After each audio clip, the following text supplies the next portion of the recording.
എല്ലാ വിദ്യാർത്ഥികൾക്കും പുതിയൊരു വീഡിയോയിലേക്ക് സ്വാഗതം. ഈ വർഷത്തെ Kerala university, Calicut university, Kannur university, അതുപോലെ MG യൂണിവേഴ്സിറ്റി എന്നിങ്ങനെയുള്ള യൂണിവേഴ്സിറ്റികളിലെ സപ്ലിമെൻ്ററി ഘട്ട അലോട്ട്മെൻറ്റിനുള്ള രജിസ്ട്രേഷൻ എപ്പോഴാണ് ആരംഭിക്കുക എന്നുള്ളത് പല വിദ്യാർത്ഥികളും ചോദിക്കുന്ന ഒരു പ്രധാനപ്പെട്ട ഒരു സംശയമാണ്.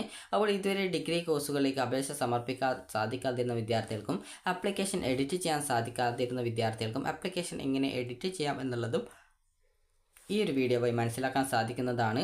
അപ്പോൾ വിദ്യാർത്ഥികൾക്ക് കേരള യൂണിവേഴ്സിറ്റിയുടേതല്ല, അതായത് ആദ്യം നിങ്ങൾക്ക് അപേക്ഷ നൽകാൻ സാധിക്കുന്നത് കണ്ണൂർ യൂണിവേഴ്സിറ്റിയാണ്. അപ്പോൾ കണ്ണൂർ യൂണിവേഴ്സിറ്റിയുടെ അപേക്ഷ, അതായത് കണ്ണൂർ യൂണിവേഴ്സിറ്റിയുടെ ആപ്ലിക്കേഷൻ വരുന്നത് ജൂലൈ 1 മുതൽ, അതായത് 1/7/2024 മുതൽ, അതായത് ജൂലൈ 1 മുതൽ ജൂലൈ 5 തീയതി വരെയാണ് കണ്ണൂർ യൂണിവേഴ്സിറ്റിയുടെ സപ്ലിമെൻ്ററി ഘട്ട അലോട്ട്മെൻറ്റ്, അതായത് തേർഡ് അലോട്ട്മെൻറ്റിന് മുന്നോടിയായിട്ടാണ് രജിസ്ട്രേഷൻ ആരംഭിക്കുന്നത്. അതുകൊണ്ട് തന്നെ വിദ്യാർത്ഥികൾ കറക്റ്റായിട്ട് രജിസ്ട്രേഷൻ ചെയ്യാനായിട്ട് ശ്രദ്ധിക്കുക.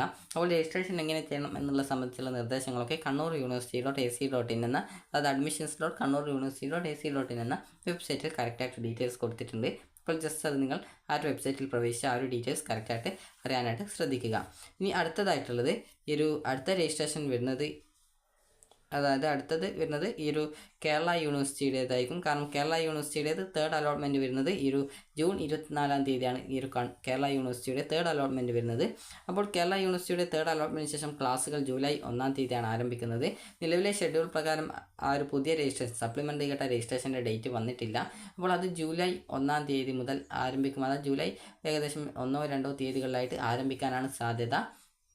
അപ്പോൾ കേരള യൂണിവേഴ്സിറ്റിയുടെ സപ്ലിമെൻ്ററി ഘട്ട രജിസ്ട്രേഷൻ ഡേറ്റ് നിലവിൽ വരാത്തതുകൊണ്ട് തന്നെ അത് നമുക്ക് ഏകദേശം ജൂലൈ 5 പ്രതീക്ഷിക്കാവുന്നതാണ്. അതുപോലെ തന്നെ വിദ്യാർത്ഥികൾക്ക് അടുത്തതായിട്ടുള്ളത് കാലിക്കറ്റ് യൂണിവേഴ്സിറ്റിയുടെ ആണ് അടുത്ത രജിസ്ട്രേഷൻ വരുന്നത്. കാലിക്കറ്റ് യൂണിവേഴ്സിറ്റിയുടെ ലൈറ്റ് രജിസ്ട്രേഷൻ എന്ന പേരിലാണ് വരുന്നത്. അത് ലൈറ്റ് രജിസ്ട്രേഷൻ എന്ന് പറഞ്ഞാൽ നിങ്ങൾക്ക്, അതായത് ലേറ്റായിട്ട്, അതായത് +1 +2 പാസ്സാവാത്ത വിദ്യാർത്ഥികൾക്കൊക്കെ ആ ഒരു സമയത്ത് രജിസ്ട്രേഷൻ ചെയ്യാൻ പറ്റും.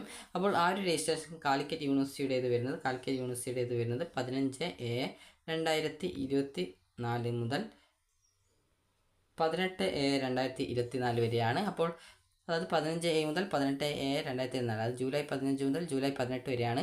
അതിനിടയിലായിട്ട് SC/ST വിദ്യാർത്ഥികൾക്ക് വേണ്ടിയുള്ള സ്പെഷ്യൽ അലോട്ട്മെൻറ്റുകൾ നടക്കുന്നുണ്ട്. അപ്പോൾ അതുകൊണ്ടാണ് സപ്ലിമെൻ്ററി ഡേറ്റ് ലേറ്റ് ആയിട്ടുള്ളത്. ഇനി അടുത്തതായിട്ടുള്ളത് MG യൂണിവേഴ്സിറ്റിയാണ്. അപ്പോൾ MG യൂണിവേഴ്സിറ്റി ആണെങ്കിൽ MG യൂണിവേഴ്സിറ്റിയുടെ തേർഡ് അലോട്ട്മെൻറ്റ് പ്രസിദ്ധീകരിക്കുന്നത് ജൂലൈ 8 തീയതി, ജൂൺ 28 തീയതിയാണ്. അപ്പോൾ MG യൂണിവേഴ്സിറ്റിയുടേത് പ്രസിദ്ധീകരിക്കുന്നത് ജൂൺ 28 തീയതിയാണ്. അപ്പോൾ അവരുടെ സപ്ലിമെൻ്ററി അലോട്ട്മെൻറ്റ് പ്രസിദ്ധീകരിക്കുന്നതല്ല, സപ്ലിമെൻ്ററി അലോട്ട്മെൻറ്റിന് വിദ്യാർത്ഥികൾക്ക് അപേക്ഷ നൽകാൻ സാധിക്കുക ജൂലൈ 17 തീയതിയാണ്. അപ്പോൾ ജൂലൈ 17 തീയതി വിദ്യാർത്ഥികൾക്ക് MG യൂണിവേഴ്സിറ്റിയുടെ സപ്ലിമെൻ്ററി ഘട്ട അലോട്ട്മെൻറ്റുള്ള രജിസ്ട്രേഷൻ ചെയ്യാവുന്നതാണ്. അപ്പോൾ വിദ്യാർത്ഥികൾ ഇതുവരെ അപേക്ഷിച്ചിട്ടില്ലെങ്കിൽ ആ ഒരു സമയത്ത് അപേക്ഷിക്കുക. ആ ഒരു സമയത്ത് നിങ്ങളെ ആ ഒരു വിവരം പ്രത്യേകം അറിയിക്കുന്നതാണ്. അപ്പോൾ ഈ ഒരു കാര്യം നിങ്ങളെ ഈ ഒരു രീതിയിൽ അറിയിക്കുന്നതിന് കാരണം എന്ന് പറയുന്നത്, വിദ്യാർത്ഥികൾ ലേറ്റ് രജിസ്ട്രേഷൻ, അതായത് രജിസ്ട്രേഷൻ ചെയ്യാൻ സാധിക്കാതിരുന്ന വിദ്യാർത്ഥികൾക്ക് രജിസ്ട്രേഷൻ ചെയ്യാനുള്ള ഒരു അവസരം കിട്ടും. അതുപോലെ എപ്പോഴാണ് ഡേറ്റ് എന്നുള്ളത് കറക്റ്റായിട്ട് നിങ്ങൾക്ക് മനസ്സിലാവും എന്നുള്ളത് കൊണ്ടാണ്. അപ്പോൾ നിങ്ങൾക്ക് മനസ്സിലായിട്ടുണ്ടാകുമെന്ന് കരുതുന്നു. കാലിക്കറ്റ് യൂണിവേഴ്സിറ്റിയുടേത് വരുന്നത് 15 തീയതി മുതൽ, അത് 15 മുതൽ 18 തീയതി വരെയാണ്. അത് ജൂലൈ 15 മുതൽ ജൂലൈ 18 വരെയും. അതുപോലെ തന്നെ കണ്ണൂർ യൂണിവേഴ്സിറ്റിയുടേത് ജൂലൈ 1 തീയതി മുതൽ ജൂലൈ 5 തീയതി വരെയും. അതുപോലെ തന്നെ MG യൂണിവേഴ്സിറ്റിയുടേതാണെങ്കിൽ 17 തീയതി ജൂലൈയുമാണ്. കേരള യൂണിവേഴ്സിറ്റിയുടേത് ജൂലൈ 2 ശേഷം വരുന്നതായിരിക്കും. അപ്പോൾ വിദ്യാർത്ഥികൾക്ക് ഈ ഒരു വീഡിയോ ഉപകാരപ്രദമായിട്ടുണ്ടെങ്കിൽ ലൈക്ക് ചെയ്യുക, ഷെയർ ചെയ്യുക. അപ്പോൾ ആ ഒരു സമയത്ത് വിദ്യാർത്ഥികൾക്ക് ഇതുവരെ അപേക്ഷ നൽകിയ അലോട്ട്മെൻറ്റ് കിട്ടാത്ത വിദ്യാർത്ഥികൾക്ക് ഓപ്ഷൻസ് ഒക്കെ എഡിറ്റ് ചെയ്യാനുള്ള അവസരമുണ്ട്. അതുപോലെ തന്നെ ഇതുവരെ അപേക്ഷ നൽകാത്ത വിദ്യാർത്ഥികൾക്ക് പുതിയ അപേക്ഷയും നൽകാൻ സാധിക്കുന്നതായിരിക്കും. അപ്പോൾ വിദ്യാർത്ഥികൾ അതത് യൂണിവേഴ്സിറ്റികളുടെ വെബ്സൈറ്റുകൾ കറക്റ്റായിട്ട് ചെക്ക് ചെയ്ത് നോക്കേണ്ടതാണ്. അപ്പോൾ ഈ ഒരു വീഡിയോ നിങ്ങൾക്ക് ഉപകാരപ്രദമായിട്ടുണ്ടെങ്കിൽ ലൈക്ക് ചെയ്യുക, ഷെയർ ചെയ്യുക. Thank you for